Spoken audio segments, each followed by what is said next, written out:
Nessa questão aqui eu tenho a reta R, 2x menos y menos 1 igual a 0, e a reta S, 4x mais 3y menos 17 igual a 0. Todas as duas estão escritas na forma geral.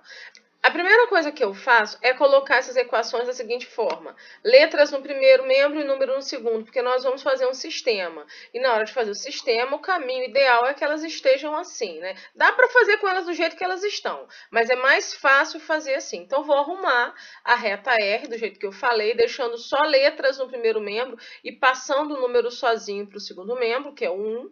Vou fazer a mesma coisa com a reta S, ó, o número sozinho é 17, passei ele para o segundo membro, ele ficou mais 17.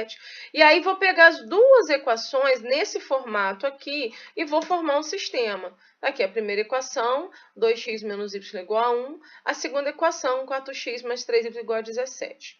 Na hora de resolver o sistema, aquele esquema do método da adição. Eu preciso de ter termos opostos para eu cancelar e dar zero e ficar com um termo de uma letra só, né?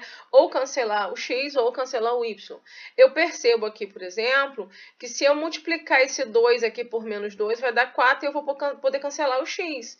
Então, vou fazer isso. Pegar a primeira equação, multiplicar todos os termos por menos 2. Não posso esquecer que não é só o 2 que eu tenho que multiplicar, eu tenho que multiplicar os três termos. Então, 2x vezes menos 2 deu menos 4x. Menos y vezes menos 2 vai dar mais 2y. 1 vezes menos 2 dá menos 2. Observem que quando eu multiplico por um número negativo, os três sinais vão ser trocados. Ó, estava mais, menos e mais, ficou o contrário, ficou menos, mais e menos. Depois que eu faço isso, eu aplico a adição propriamente dita, né? Menos 2 com 17 dá 15, 2y com 3y vai dar 5y, menos 4y mais 4y zerou. Aqui eu vou passar o 5 dividindo, 15 por 5 deu 3. Achei o valor de y, agora eu vou escolher uma das quatro equações para achar o valor de x.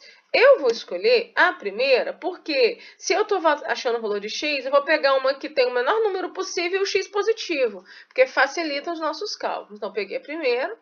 No lugar do y que eu vou colocar 3, ó. Esse menos aqui é da equação, então eu tenho que repetir, tá? Passo esse menos 3 para o segundo membro, ele fica positivo, vai ficar 4 dividido por 2, que vai dar 2. A solução do sistema é o par ordenado 2, 3.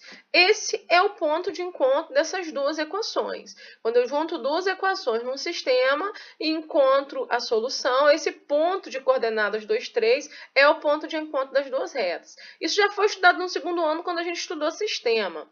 Posso mostrar graficamente como fica isso, né? Essa reta azul será a reta R, amarela a reta S, está aqui ó, o ponto de encontro entre as duas retas. Bom, toda vez que eu tiver duas retas e jogar no sistema, vai acontecer isso? Não. Relembrando os sistemas, né? Tem três situações que podem ocorrer. Primeira situação que pode ocorrer, um sistema possuir uma única solução, que foi o que a gente acabou de fazer. Ele é possível, determinado, eu acho um par ordenado, e aí essas duas retas são retas concorrentes, né, que se cortam num ponto, que é o que a gente acabou de fazer. Mas é a única situação que pode ocorrer? Não. Eu posso ter um sistema que é possível, porém indeterminado, ele tem infinitas soluções, ou seja, eu não encontro um par ordenado.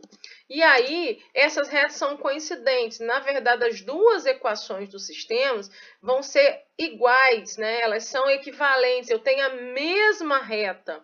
Aqui eu tenho um exemplo para mostrar para vocês. Ó, nesse sistema, 2x menos 6y igual a 8. E a outra equação, 3x menos 9y igual a 12.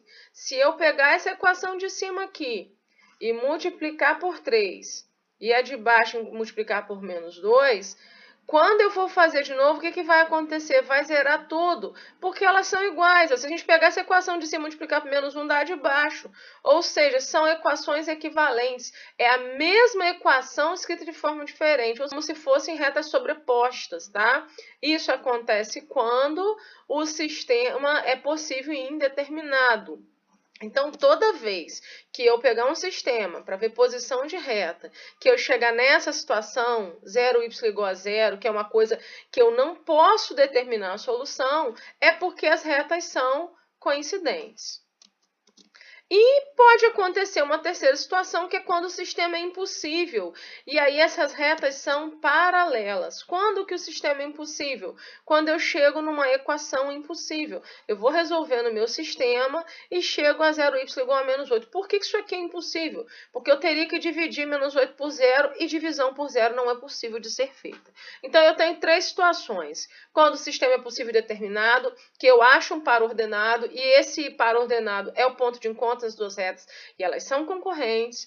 Quando eu tenho um sistema que ele não é determinado, então eu tenho retas coincidentes, e tenho um sistema impossível, elas são retas paralelas. Então, se eu tiver que saber posição de duas retas, basta resolver o sistema formado pelas equações dessas retas. Dependendo da solução, eu vou saber a posição, se elas são concorrentes, se elas são coincidentes ou se elas são paralelas.